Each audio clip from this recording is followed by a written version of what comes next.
रही हो, क्योंकि तुम उसकी बीवी होकर उसको अपने जिस्म से रोक रही हो और फायदा उठाने का मौका नहीं देती हो। इसलिए फरमाया कि अगर औरत को बच्चा भी हो रहा हो और वो ऊंटनी के ऊपर बैठी हो, जचकी के वक्त, बच्चे की पैदाइश के वक्त औरत को एक ऊंटनी पे बिठाया जाता था अरब के अंदर, ताकि आसानी से डिलीवरी हो जाए, आसानी से बच्चा पैदा हो जाए। फरमाया अल्लाह के नबी ने, अगर तुम उस ऊंटनी पर भी बैठी हुई हो और तुम्हारे बच्चे का डिलीवरी का वक्त करीब हो और इस हाल में तुम्हें तुम्हारा शौहर हम बिस्तरी के लिए तुम्हें बुलाए, तुमसे वो ये चाहे कि वो अपनी बीवी से फायदा हासिल करे, तो औरत सिर्फ अपने शौहर की इताअत और फर्मा बरदारी करने के लिए पैदा की गई है। इसमें कमी बर्दाश्त नहीं की जा सकती है। इसीलिए अल्लाह के नबी सल्लल्लाहु अलैहि वसल्लम ने फरमा दिया है, और थोड़ी देर के लिए मुझे माफ करना कि मौलाना जर्जीस साहब इस तरीके की बातें क्यों कर रहे हैं।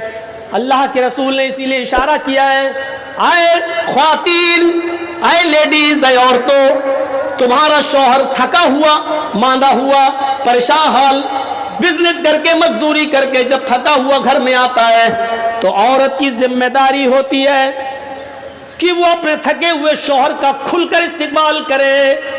जैसी दरवाजे पर दरवाजा खोलने जाए तो मुस्कुराते हुए उसका दीदार करे। यहां होता उल्टा है, औरत बेचारा, आदमी दिन भर बेचारा काम करके आया और जैसी घर में घुसा बीवी ने अपनी दास्तान सुनाना शुरू कर दी। प्लग खराब हो गया बिजली का,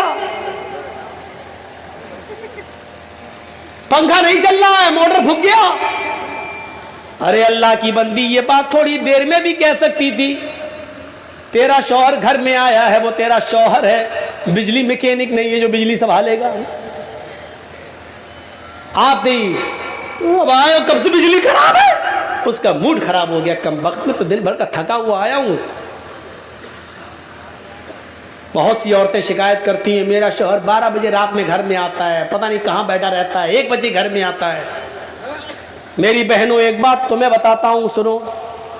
अगर तुम घर में अच्छे कपड़े पहनकर नहीं रहती हो, बन संवर कर नहीं रहती हो, साफ लहजे में कह दूं कि परफ्यूम और खुशबू लगाकर मेकअप करके घर में तुम नहीं रहती हो,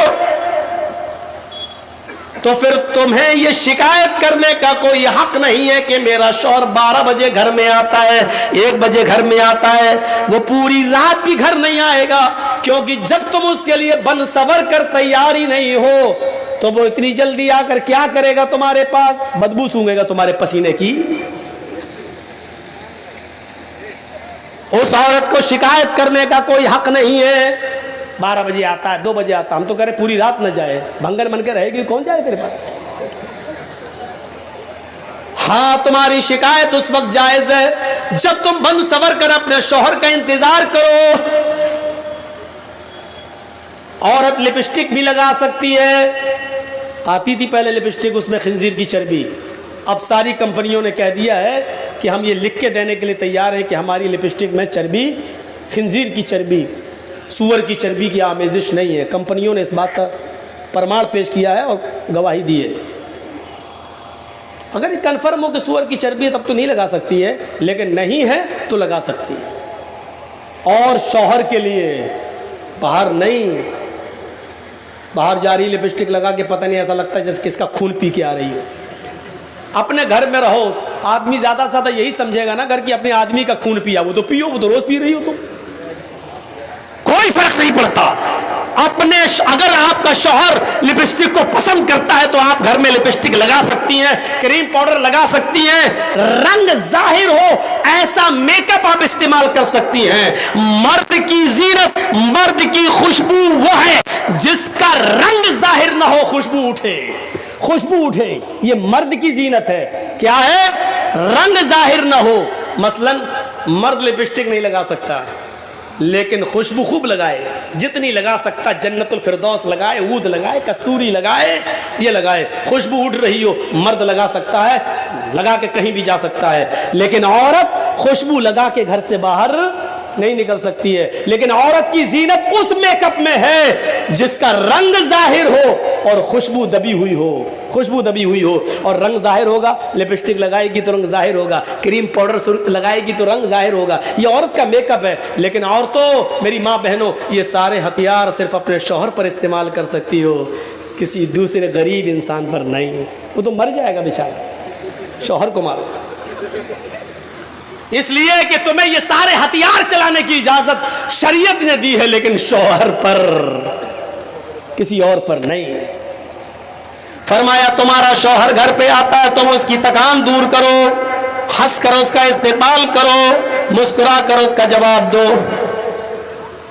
अब घर में आया बेचारा थका हुआ, देखा औरत किचन में घुसी हुई है, कपड़े सुखड़े हुए, एक पैसा बाहर जा रहा है, एक ऊपर जा रहा है, और बाल बिखरे पड़े हैं, किचन की गंदगी लगी हुई है। अरे तुझे मालूम है कि 5 बजे मेरा शौहर ऑफिस से आता तो 4 बजे तक तूने काम क्यों नहीं समेटे?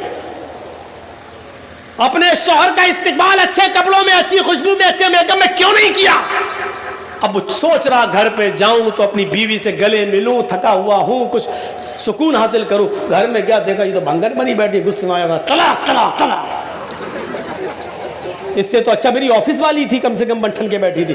फिर वो देर से आएगा तुम्हारे घर, क्यों आएगा? 10-9 बजे क्यों बैठेगा तुम्हारे पास?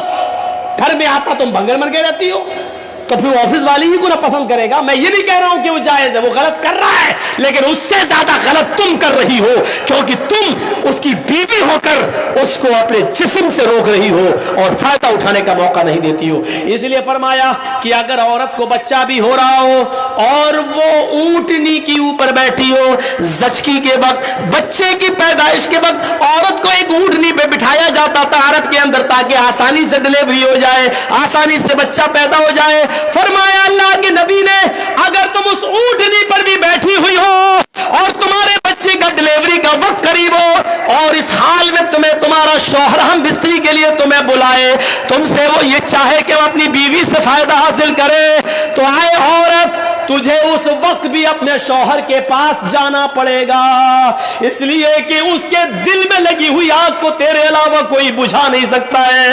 अगर उसके दिल की आग को तूने नहीं बुझाया तो तेरा शौहर गलत काम में पड़ सकता है, इधर उधर जा सकता है, उसके खिरमन में आग लग सकती है, वो गलत रास्ते पर जा सकता है। फरमाया कि औरत को इस हाल में भी अपने शौहर के पास आना पड़ेगा और इस पोजीशन में भी वो अपने शौहर को अपने जिस्म से नहीं रोक सकती हो। सुन लो, अल्लाह के नबी फरमाते हैं, अगर तुम चूल्हे पर भी बैठी हो, रोटियां पका रही हो, आग जल रही हो, रोटी जलती है तो जल जाने दो, अगर तुम्हारा शौहर तुम्हें बुलाता है कि तुमसे कोई फायदा हासिल करे, तो तुम चूल्हे को छोड़कर, रोटियां पकाना छोड़कर अपने शौहर के पास जाओगी, उसके अरमान को पूरा करोगी, उसके दिल के मकसद को पूरा करोगी। इसमें ना नू नहीं होना चाहिए। मेरी मां बहनों, ये तुम्हारा घर बनाने के लिए मोहम्मद रसूलुल्लाह ने इस हद तक इजाजत दी है, इस हद तक हुक्म दिया है औरतों को, ताकि तुम्हारा भी घर बना रहे और उसका भी घर बना रहे और वो दूसरी तरफ न भटकता फिरे। शौहर की इताअत और फर्मा बरदारी हर हाल में जरूरी है। यहां तो शौहर की इताअत होती है, शौहर की। अल्लाह के रसूल अपनी बीवी की तारीफ कर रहे हैं, आयशा सिद्दीक़ा की, तो आयशा भी तारीफ कर रही हैं।